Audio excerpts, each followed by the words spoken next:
John, why are you scratching yourself so I'm much just over there? itchy. Oh. And there's so many different kinds of itches out there. There are, yeah. Right now, I thought an ad would start like this. Keep going. I'm feeling the spring travel itch. Oh, you know well what I mean? done. I see what I happened. need to get some new threads for my adventures. Yeah, you do. You need some luxe upgrades from Quince. High quality travel essentials. Guess what? At a fair price, John.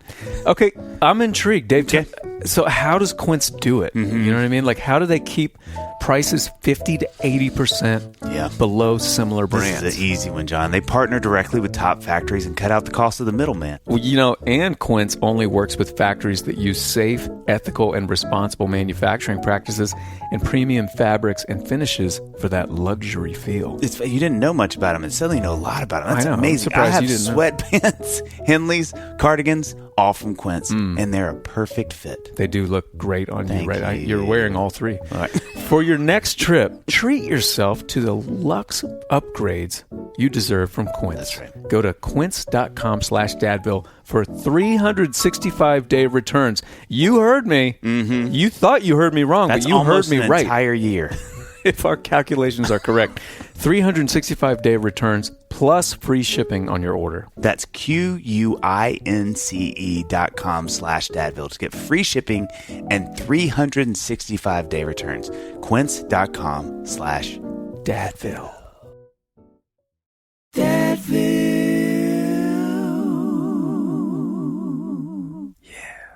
Hi, I'm Dave Barnes. And I'm John McLaughlin. And welcome to Dadville. Dadville's a podcast where we talk about life, love, and the pursuit of awesome dadding. It's funny thoughts and deep talks. So please, enjoy your time here in Dadville and enjoy this episode with Dave Kozak. So where are you, Dave? I'm in Exton, Pennsylvania, outside of Philadelphia. Oh, home of the Super Bowl champion Philadelphia Eagles. No big deal. There we go. There it is. You got to drop it. Already you can mention bragging as much as you already. Listen, that's what happens. You know. You mentioned that's what happens. As much as you like. Yeah, you earned it. Look, can I say something right off the bat? And I hope you take this as a compliment because it is. Sure. I wish that the listener could see what you're wearing because it's it's what I would want my financial advisor to be wearing. There you go. It's very responsible. That's it. Don't let the looks fool you, buddy. Well, it's responsible, but I also like that it's intentional. It has some color to it. I want to see that somebody's like, no, I thought about this because I thought about your That's mom. right. Exactly. That's what I want to. That's what I get. Exactly. That's what I want to get. Dave, thanks for being with us today. So here, we start with a little bit of the brag sheet. Let people know, who you are. And so here we go. Buckle up. Let's go. I feel like we should we say off the bat, like this feels like a slightly different kind of episode than maybe we've done before. I was going to get there. I was going to sort of like unveil it. I'll go where we go, boys. Yeah. Here we go. Okay, let's start it. John, I'm going to get there. Don't you worry. We are building. It's a story we're telling, John. Okay. Well, I would start with that part of the story. But it's fine. Hold on. Okay. So Dave graduated from Franklin and Marshall College with a degree in business and economics. Where is that? That's in Lancaster, Pennsylvania. Look, you in the PA, man. You're keeping it real. In 2011, I thought you were going to shout out the All-State- Super Bowl champs just one more time. Should I do it? Go Birds. I mean, Birds. you can. There we go.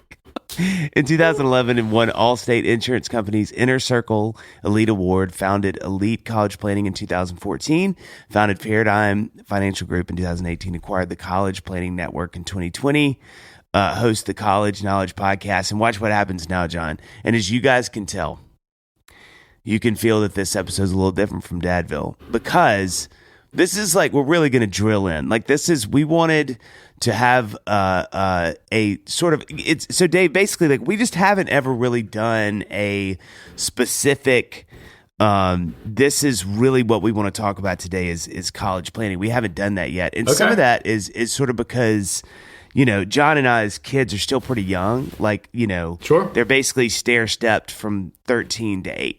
And a lot of them, we already know they're not college bound. Like that's let's be honest. We've seen kind of how they're putting the blocks together early on. It ain't working. Okay, it's not there. Maybe welding.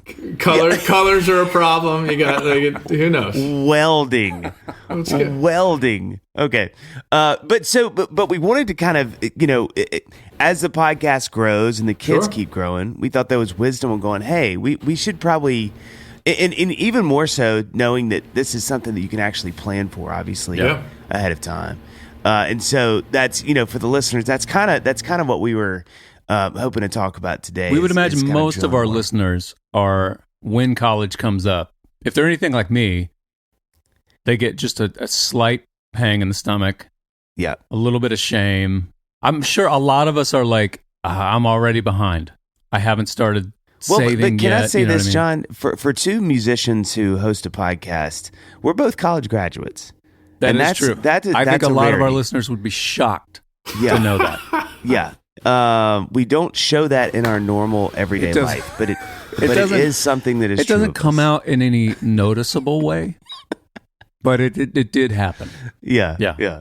So that's, I wanted to cue that up. John, take us to the bridge. Yeah, I like this approach. Here's how we kind of thought that we would approach this as two college. We got our degrees out, we dusted them off, and we put our heads together, and we're like, all right, how should we approach this interview so that our listeners could get this, very practical knowledge that's going to really help, a lot of us. So here's what we thought.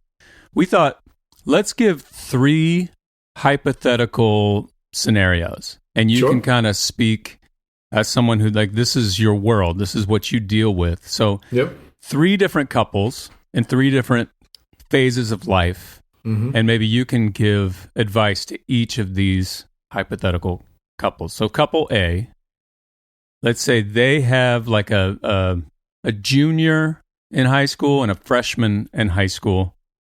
They definitely feel behind. They haven't started saving. Whenever it comes up, they just, turn the TV up louder and just forget about it.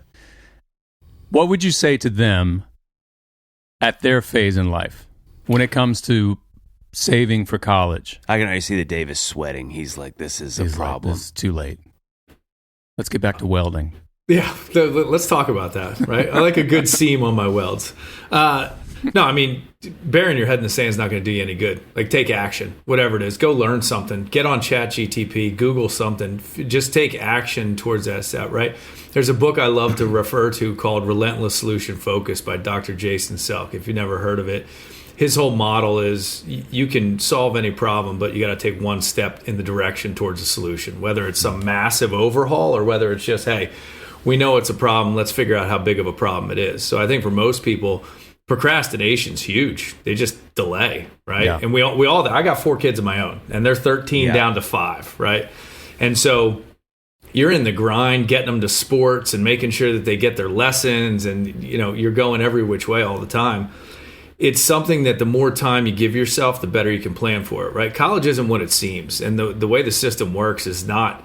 It's not some, like, you have to be some high academic achiever to get into this school, and your parents aren't going to be able to afford it, and you're going to graduate with debt. That's sort of like what everybody thinks. If you take a strategic approach to college, you don't have to overpay for it. You don't have to go to Harvard or Yale to get a good education, right? It's a matter of the application of the student to the institution and what they're trying to study. And I think, we use a triple Venn diagram to describe it best. You have a circle that is financial fit, a circle that's academic fit, and a circle that's social fit. And the best fit school is the one that hits all 3 of those, right? So for that family that's turning the TV up when the college costs start rolling in, first of all, you got to dig into finances, understand what you can afford and what it's actually going to cost you. And then secondarily, what's the right fit school for your kid, right? So can I ask something real quick? Do you find, this may be a dumb question, Dave, but do you find that there's a median cost right now in colleges, or at least maybe state colleges? So you're like, if you're in state school, right, there's a couple of classifications, first of all. So you have state-owned institutions. Like in Pennsylvania, we have what are called the PSEC schools. They're owned by the state of Pennsylvania. The paychecks for the professors come from the state. That's like your $25,000 to $30,000 a year range. Okay. Then you have your Penn State, University of Pittsburgh, Temple. That's anywhere from like $35,000 to $45,000 in state.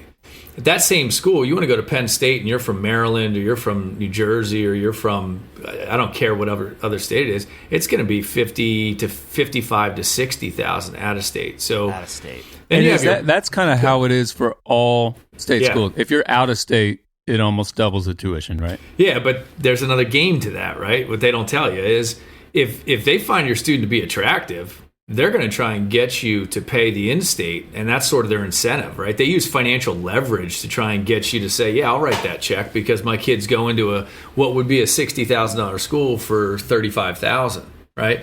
So the system is designed to sort of put the power in the school, and nobody tells anybody how it actually plays out, right? When you fill out the financial aid forms, you're basically saying, hey, we need help paying this thing.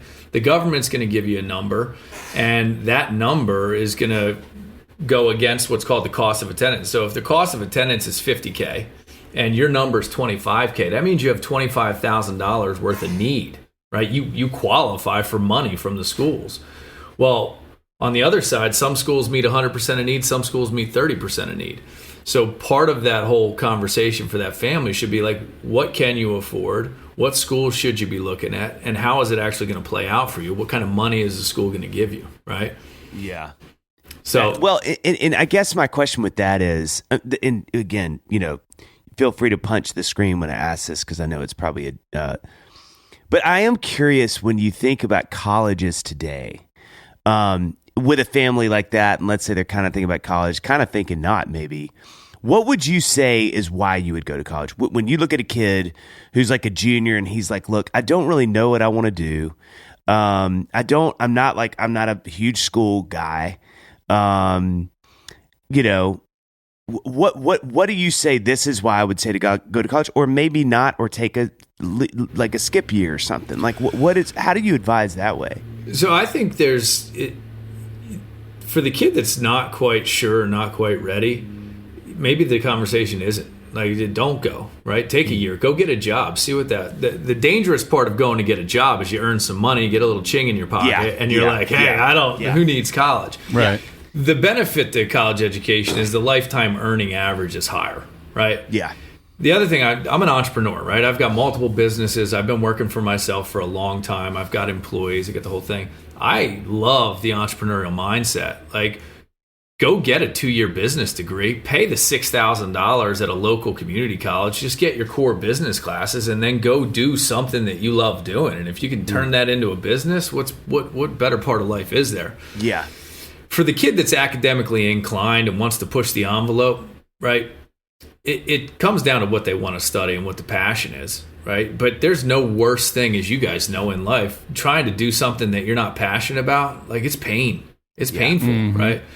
So for families that they're not sure, I think it's a very candid conversation between parents and advisor and the kid and say, what's the outcome we're looking for? Because, man, it would suck to spend $200,000 to get an education for your kid and they barely get by and they hate every part of it and they end up in some corporate job that just drains the life out of them. Right. Yeah, now, I'm not saying every corporate job does that. I'm just saying, that's not a path for people. You talk about to bring back the welder thing, because I had this conversation with people. My brother-in-law is an electrician, owns a fabulous electrical contracting company, make great money, never went to college. He's a master electrician.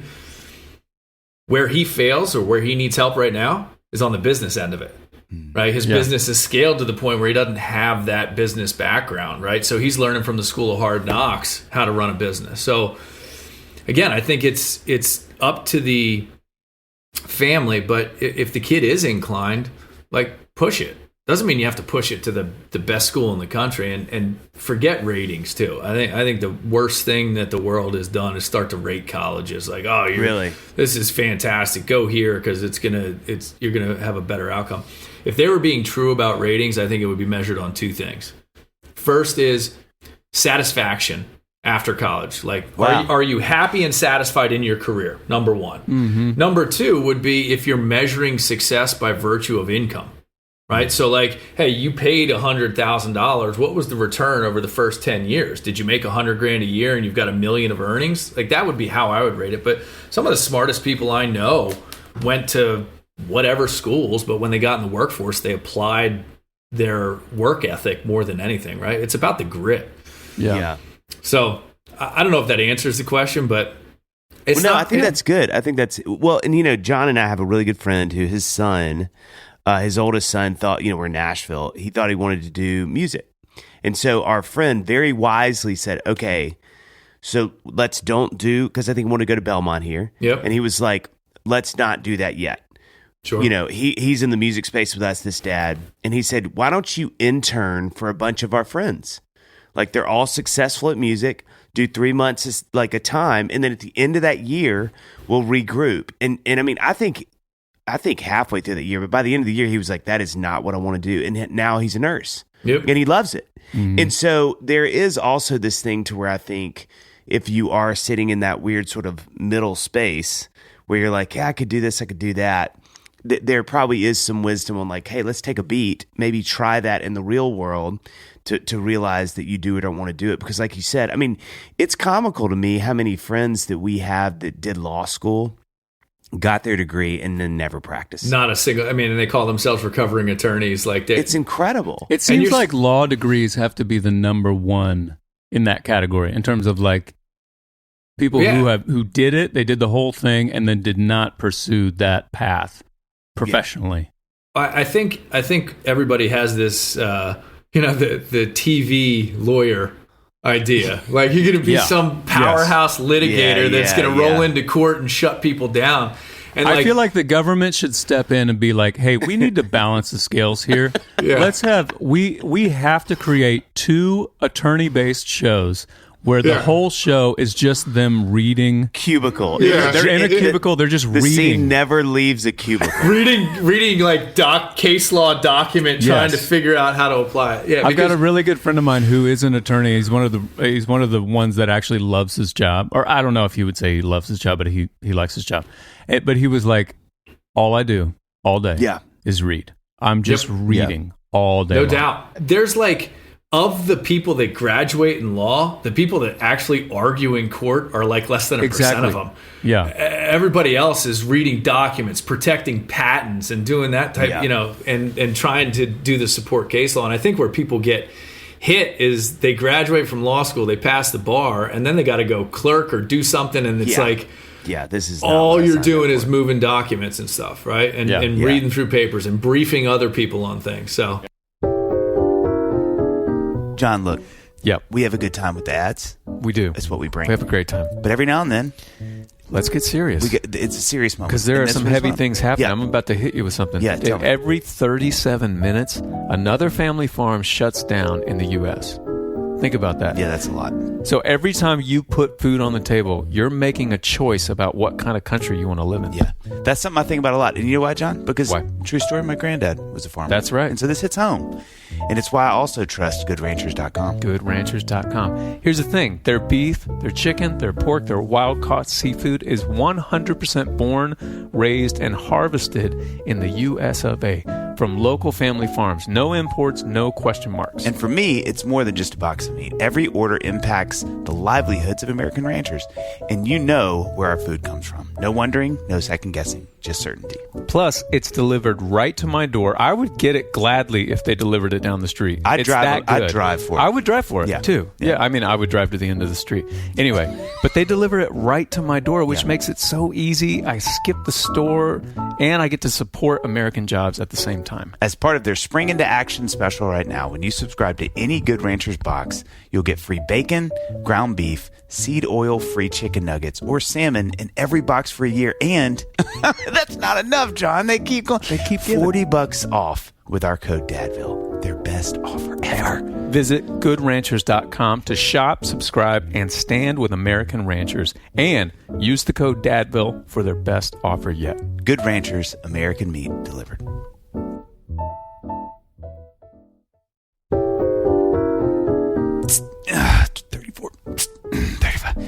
Hey Dave, we gotta record this ad. Can you wrap up your workout? Yeah, doing some push-ups. Yeah, geez. Sorry, this morning I was buying some peanut butter granola from Magic Spoon. Okay, for the protein. Yeah, you gotta get that protein. Listen, it is summertime. I'm going to be at the pool. I want to represent myself and my family well, John. Okay, and can I tell you something else? I was amazed at how easy it was to just in the middle of my workout. I ordered that thing. That's bought it online. Yeah. Listen, me too, Dave. Yeah, you think about a great product, right? A cool brand, a brilliant marketing. Yeah. But we often overlook the secret that's actually behind the businesses making selling simple. Oh, it's like the business behind the business. Hit him with that sound. You know that I know that John. sound. And the not-so-secret secret, with Shop Pay that boosts conversions up to 50%. That's crazy. That is a lot more than like 20%, meaning less carts going abandoned and way more sales going. That's right. For millions of businesses, that business is Shopify. Shopify. Oh, I thought we were going to say it together. No, sorry. That's all right. Wait, Shopify. I want to say it again. Okay, nobody does selling better than Shopify. There it is. Yeah, we're still not lined up. Home of the number one checkout on the planet. So if you're on another Other planet, than people checking me out at the pool this come summer. on, you know what I'm talking about. So if you're into growing your business, which if you're not, no judgment, but might not go well for you. But if you're into growing it, your commerce platform better be ready to sell wherever your customers are strolling or scrolling on the web, in your store, in their feed, and everywhere in between. Hey, you. Upgrade your business and get the same checkout Magic Spoon uses. Sign up for your $1 per month trial period at shopify.com/dadville, all lowercase. Go to shopify.com/dadville to upgrade your selling today. Shopify.com/dadville. Well, I think that's one of the hardest things about the college experience to me is you have one side of it, which is this kind of your point, Dave, like, how did you feel about your experience? So like an exit exam of like, hey, congratulations. If we could get 20 minutes of your time to do this online thing, right? Yep. Just to get it out in the world so people go, man, people loved going to Mississippi State. I wonder why. Like, here's why. Because, and I think John would say the same, I loved my college experience. Yep. You know, I went to Middle Tennessee State here. It was just, I mean, I met still my closest friend in the world. I met there freshman year. Yep. I had a great college experience. So now academically, you know, it wasn't, you know, it's not the most challenging thing, but I also majored in what I do, which is really rare. Yeah, agreed. And so I got very applicational knowledge that I applied immediately upon graduation and still apply. Yep. So, But wouldn't you say, Dave, that you and I probably fall into the same category here where I did the same thing. I loved my college experience. I got a degree in music, but the business that we're in does not care that we have a college degree. at all. Not at all. At all. That's exactly right. But I think, you know, you have this one thing that's like, there's not just the academic, what do you do post-college? It's sort of like that. And I mean, this is such an age-old paradigm, but like, you know, it's about who you become. It's learning responsibility, time management, friends. How do you, you know, which is such a huge part of that experience. Now, it can be, to your point, Dave, it can be a $200,000 learning curve. Yeah, which you're for kind of sure. like, does my kid need to go do that if eventually he's going to take over the family business? I'm not sure, you know, but it's obviously invaluable. And I think Annie, my wife, went to Ole Miss. It is this, you know, it's the sweetest 4 years of her life other than our marriage, obviously. Sure. But, you know, she just took my oldest down there so they could go to a game and just so he could experience it. So she was like, look, this means a lot. So you kind of have that. But you also have this really weird conflicting thing, to your point, Dave, where it's like, you know, it's sort of what you joke, John. I kind of wish that colleges would go, hey, before you start here, we'd love for you to take this test where we see aptitude, we see like what is it you think you'd be good at or have interest in, because then we can really actually help you. Whereas kids who just kind of come in and go, I want to be a architect, and then 2 years in, they're like, what am I? This has nothing to do with my skill set. Or actually, I just saw, again, to y'all's point, I saw a movie, or we have a friend who does it, and they always talk about these cool houses they design. And I thought, I'm gonna go. So it's hard because it can be such an incredible use of your time, incredible, like life-giving, nurturing. You become this person that knows how to have all these life skills. Also, it can be an incredible sort of, dare I say, sort of waste of time if you don't really know what you're trying to get from it, because you just kind of get there and you're doing it to do it. And then junior year, you look up and you're like, I really don't know what I'm trying to do with the rest of my life. So it's such a weird experience. You know what I mean? It can kind of go both ways, and sometimes both can be good, you know? Yeah, no doubt. We've incorporated in our service offering, we use a strong interest inventory. It's a Myers-Briggs assessment. And it's all it does is tell you about your likes and dislikes, right? Wow. So at 14, 15 years old, it it stands the test of time that you're going to have the same likes and dislikes by the time you're 25 and 35.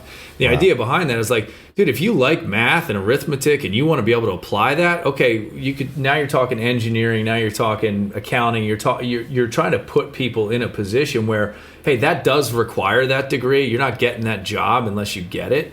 So I think part of it is people have to have a really kind of introspective look on what they're going to be happy and satisfied doing, right? You guys had a love for music. You went and got the degree in music. You've applied the degree. Did it matter or make a difference? No, but you got some technical skills out of that. Yeah. You also had to show up, be on time, and graduate. We know for a lot of musicians out there, right? They don't take that path. They go down the wrong road as they're becoming musicians, and all of a sudden they're on a corner somewhere because they can't hack it. They don't have that disciplined approach to it. My cousin is a part of a band called the American Authors, right? He went to He went to Berklee College of Music. He's in the music business, and they were having a conversation. They said if they had gotten some of the opportunities when they were 18 and 19 that they got when they were 25, they would have just been out of business because there's too much going on. So I think there is a component of college, which is the same as showing up to a job every day and being a reliable employee, that you've got to go, you got to get your butt out of bed, you got to get to class, you got to get the degree, because as we all know, once the degree is had, the rest of it's up to you to figure out, because you're not going to apply 100% of what you learn in college to your job. It just doesn't happen. Yeah.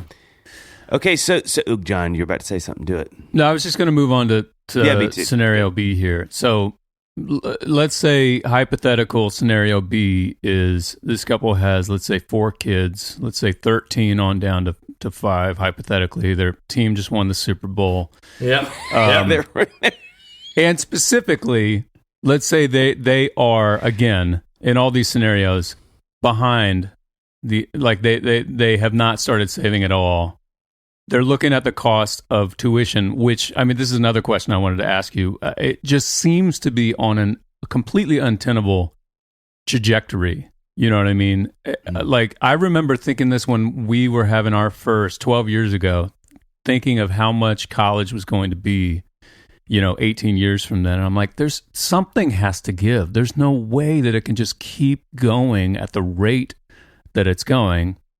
So anyway, this couple is looking at all those realities. They haven't started saving at all. Are there, what advice would you give to them? And are there like some practical sort of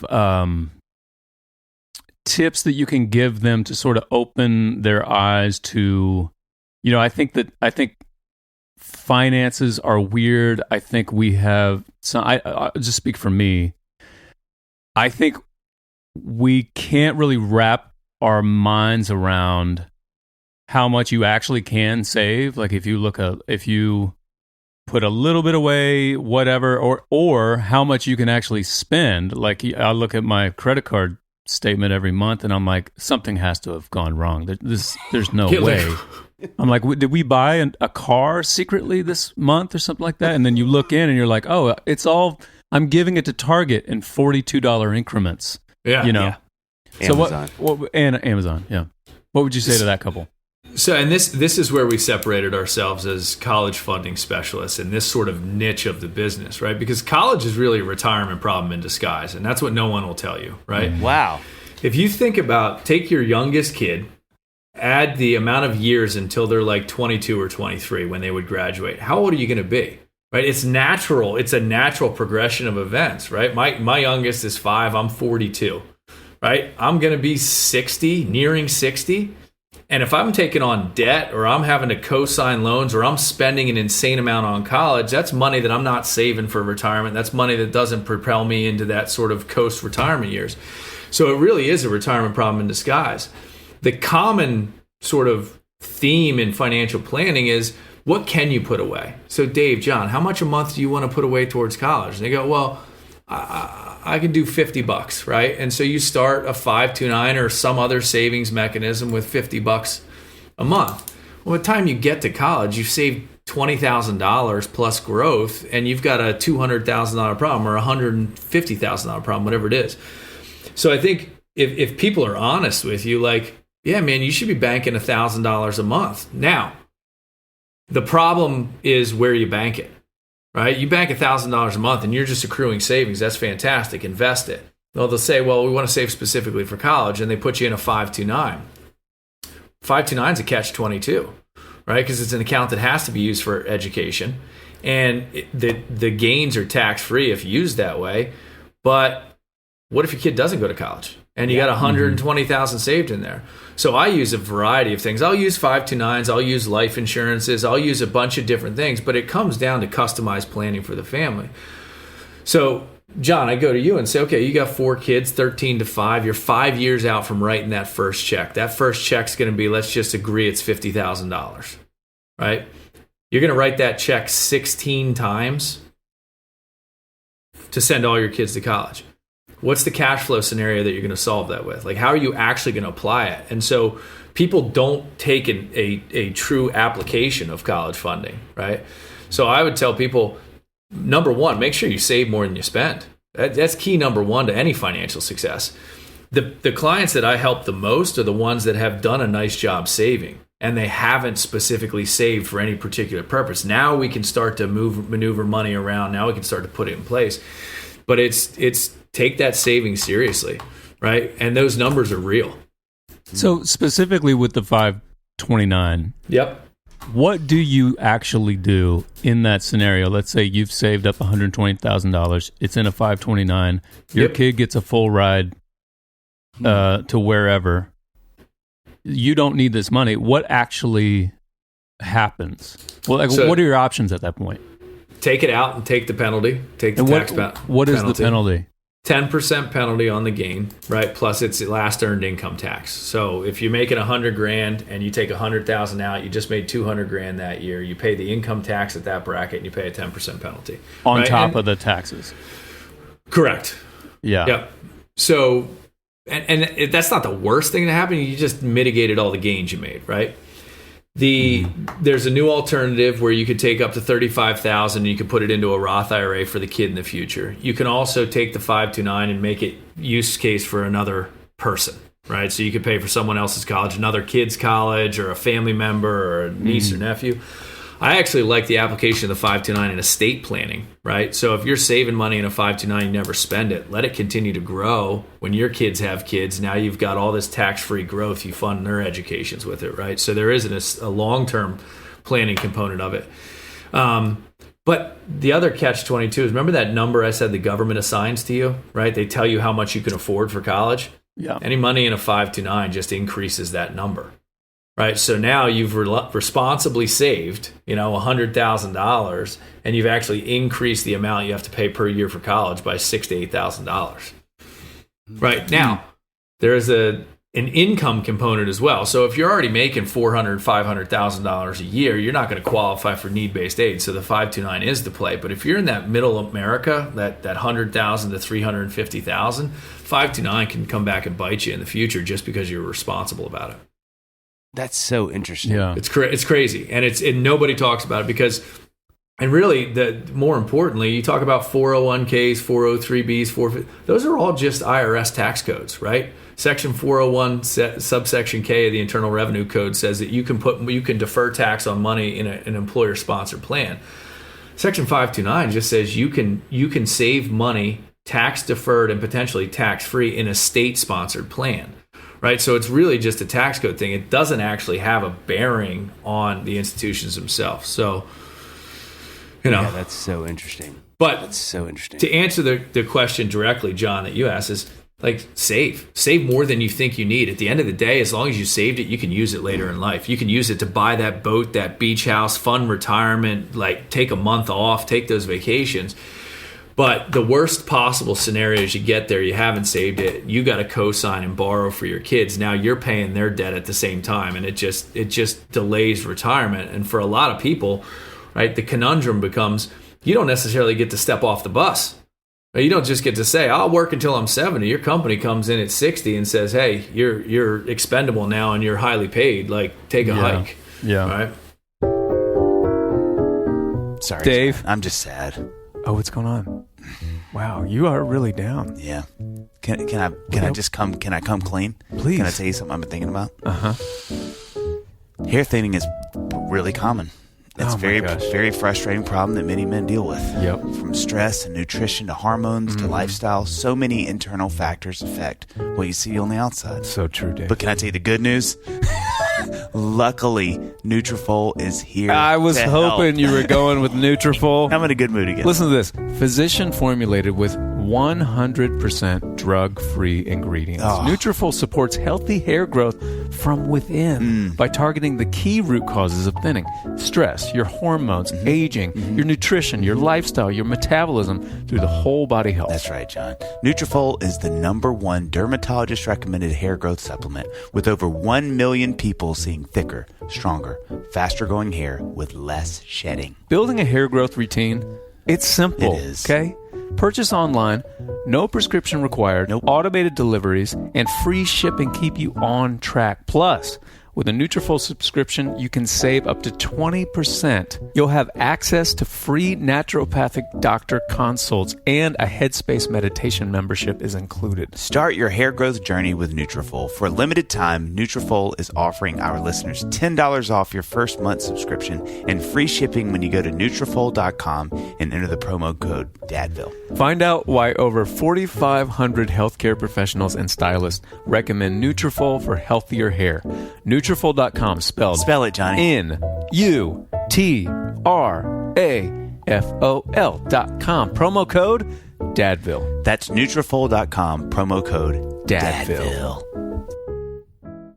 Switch to Verizon Business and get more from your internet without paying more for your internet. Get LTE Business Internet starting at $39 a month when paired with select business mobile plans. That's unlimited data, and with it, unlimited possibilities. Start saving today with Verizon Business, ranked #1 in small business internet customer satisfaction by J.D. Power. Starting price for 25 megabits per second LTE internet plan with smartphone plan savings, plus taxes, fees, and economic adjustment charge. Terms apply. For J.D. Power 2024 award information, visit jdpower.com/awards.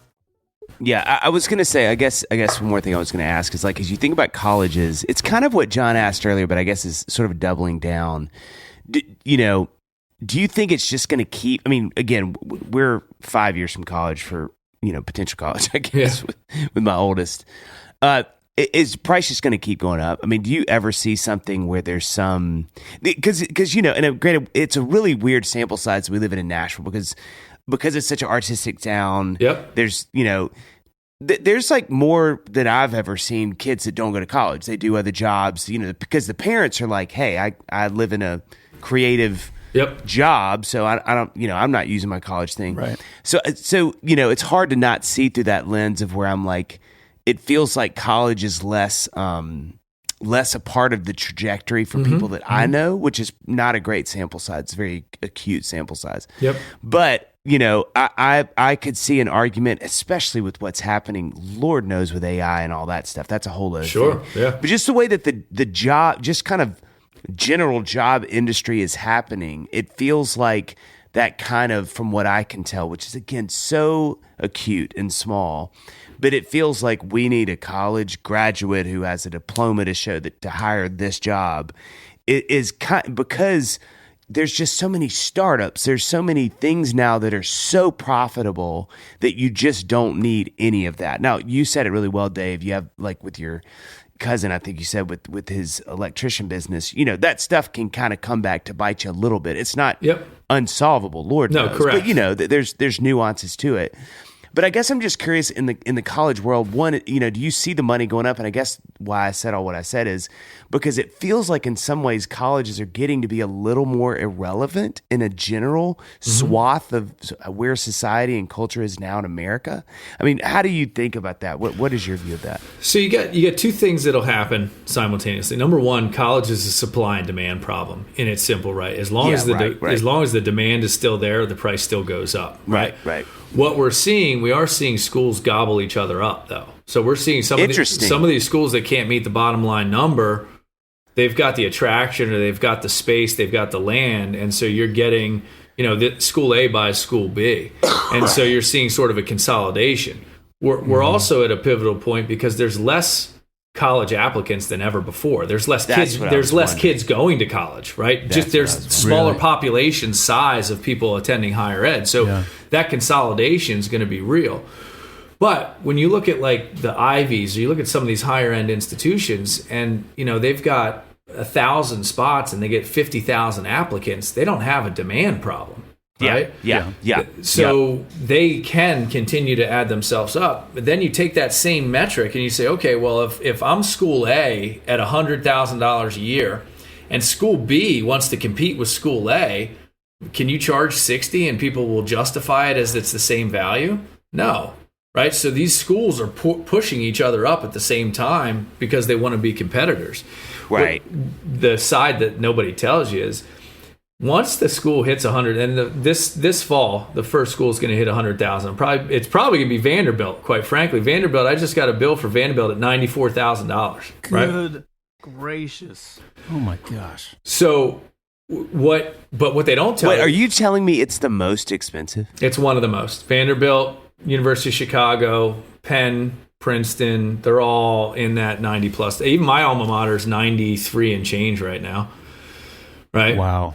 But the thing they don't tell you is that, for middle America, right, you're not paying 90, right? If you have qualified need, they're coming to the table with money. I mean, would you say that almost no one is paying the sticker price? 100%. I give a presentation all over the country all the time that basically says sticker price is called the cost of attendance. By statute and law, they have to disclose the total all-in cost for a year of school, right? That's that cost of attendance, that sticker price. Few people pay that, right? Wow. And the ones that actually pay it are the ones that are just, they either have the money or they don't take the effort to figure out what the bargain you can get is. Yeah. There are some schools out there where their cost of attendance, we call it Kohl's cash, right? You ever been to Kohl's and you buy $100 worth of clothes and they send you $15 to make sure you come back and spend another $100 to save 15. So they increase their price to compete with competitor A, and they automatically give everybody $30,000 off. Yeah. Right.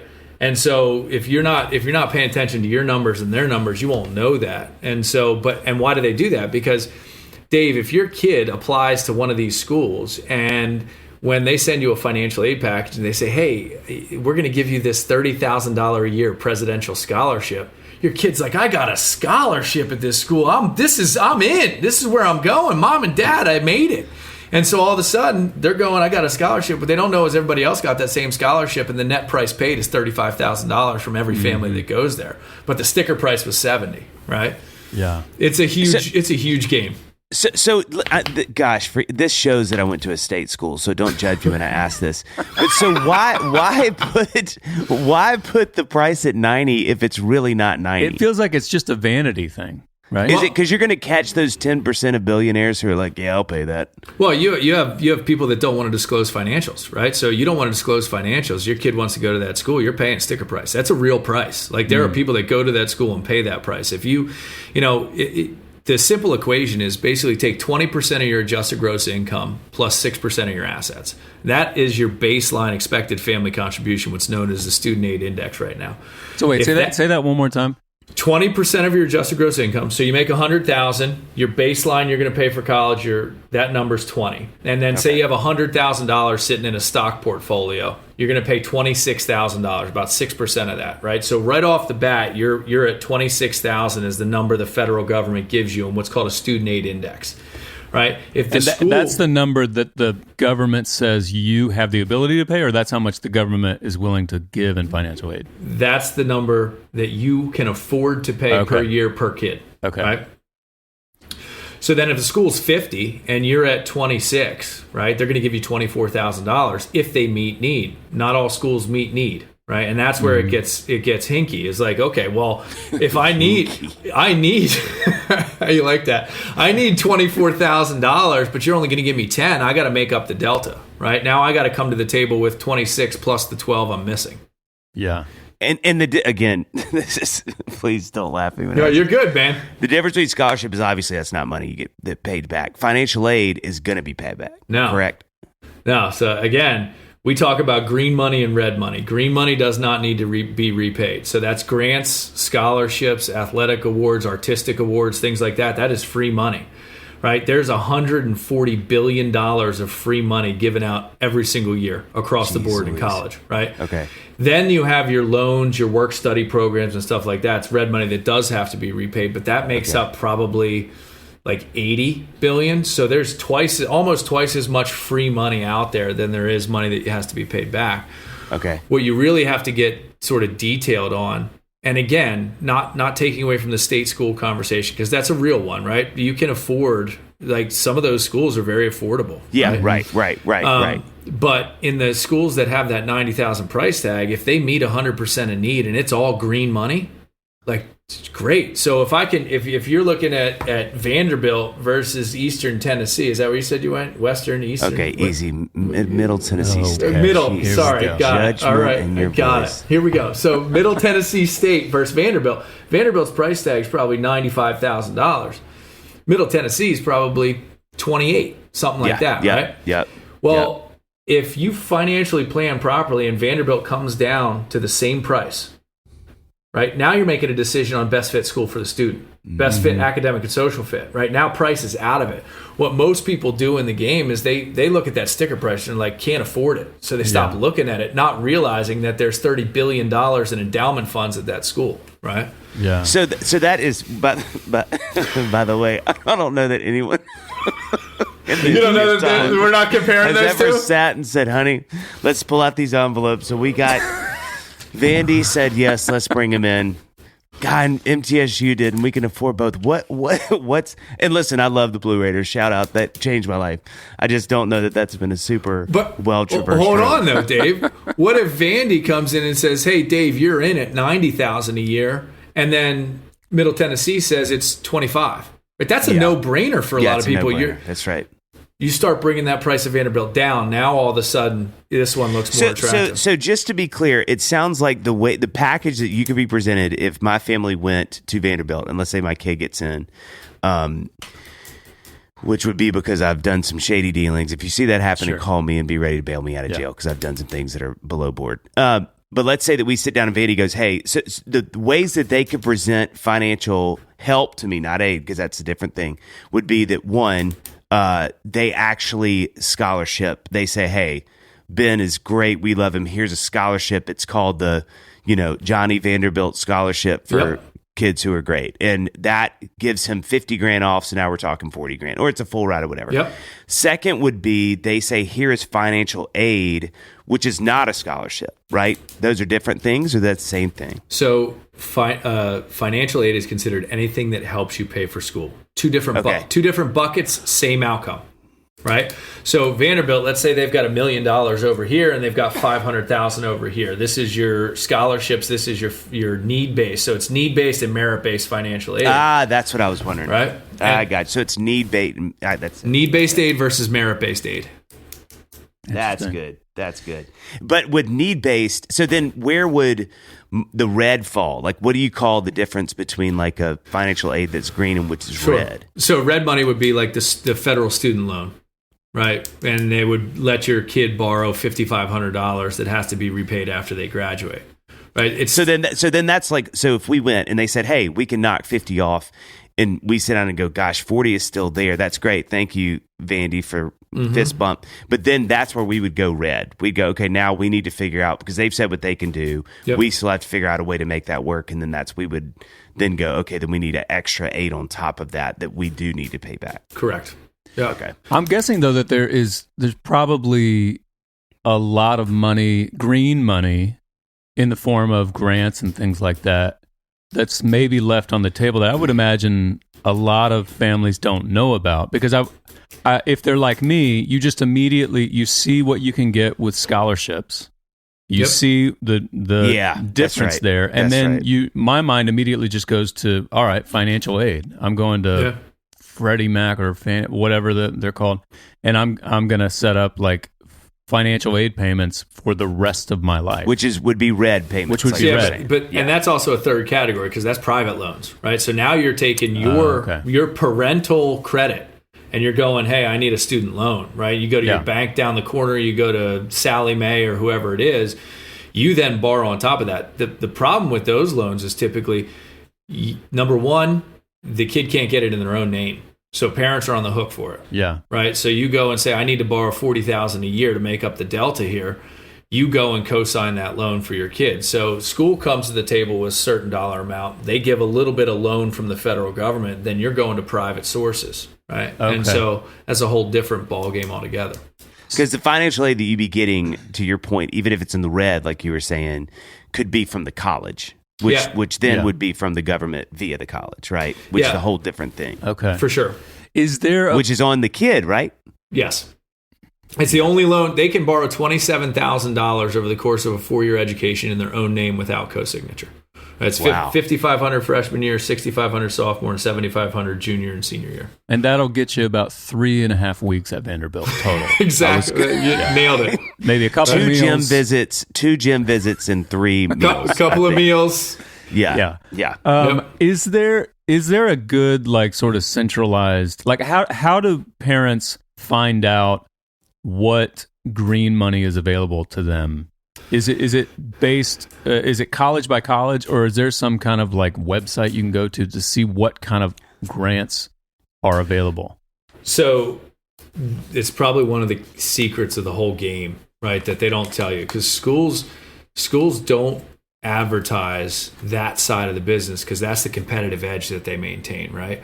We have a database, we have a system at the College Planning Network, collegeplanningnet.com, where you can go in and you can get all this information at each school, how they give money, what part of it is free, what part of it is, I think it's $199 a year. We've compiled all the data from what's called the common data set that each school gives out, right? So they fill out a 40-page document every year. It talks about all of their funding and all of that stuff.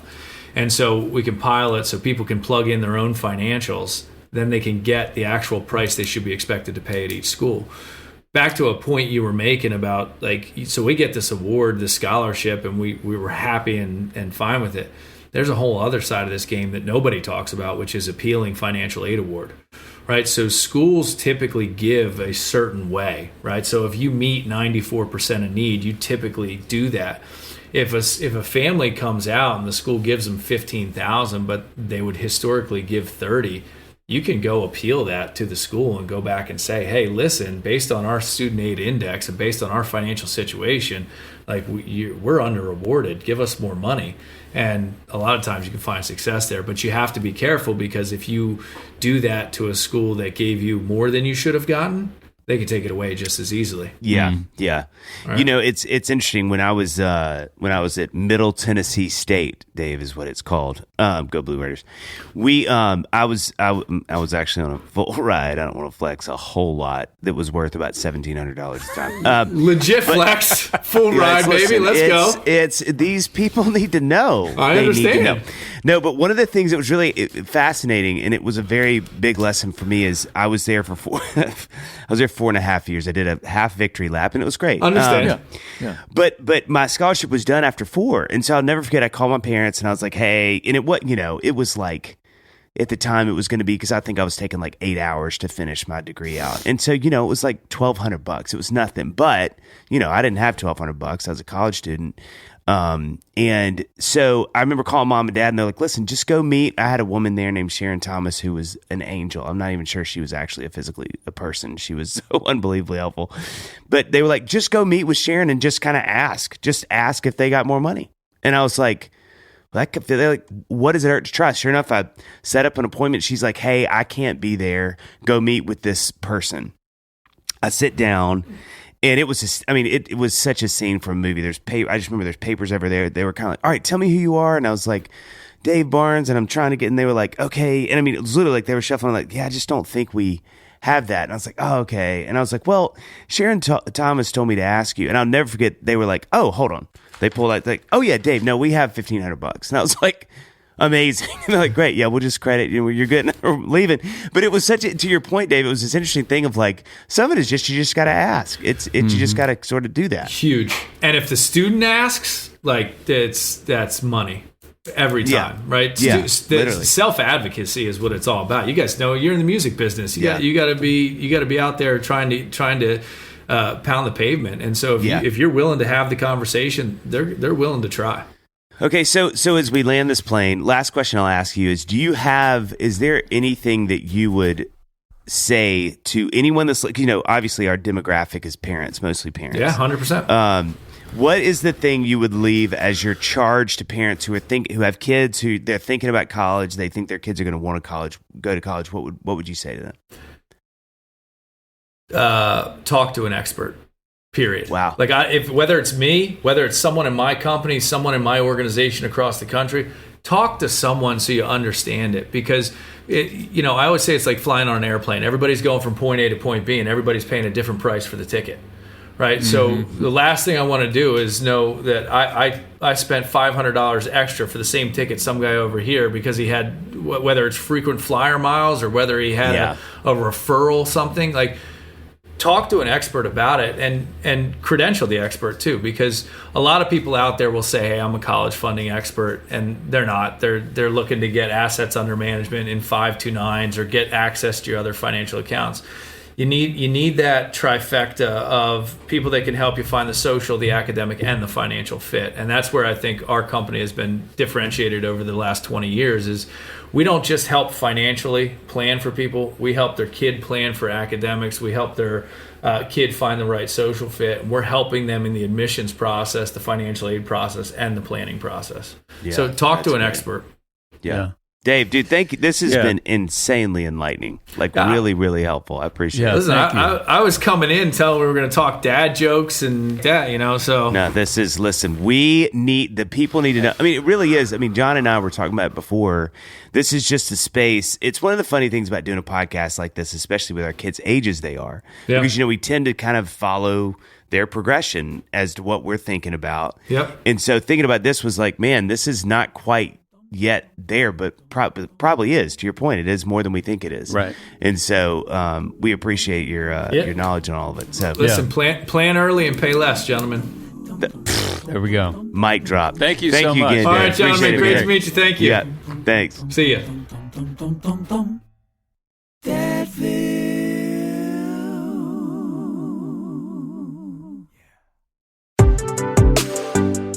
Are you looking for your new favorite podcast that's both entertaining and will challenge you in your walk with Jesus? Hey, we're Mac and Ken's from the For the Girl podcast. Every Tuesday, we break down everything that we wish someone had told us in our 20s. From faith and relationships to wild career transitions, we're getting real about all of our mess-ups and the things God has taught us along the way. Think of us as your hilarious weekly dose of honest conversation with your internet besties who've been exactly where you currently are. So come check out For the Girl on Apple, Spotify, or wherever you love to listen to podcasts. And make sure to click follow on our show so that each new episode is dropped right into your personal feed.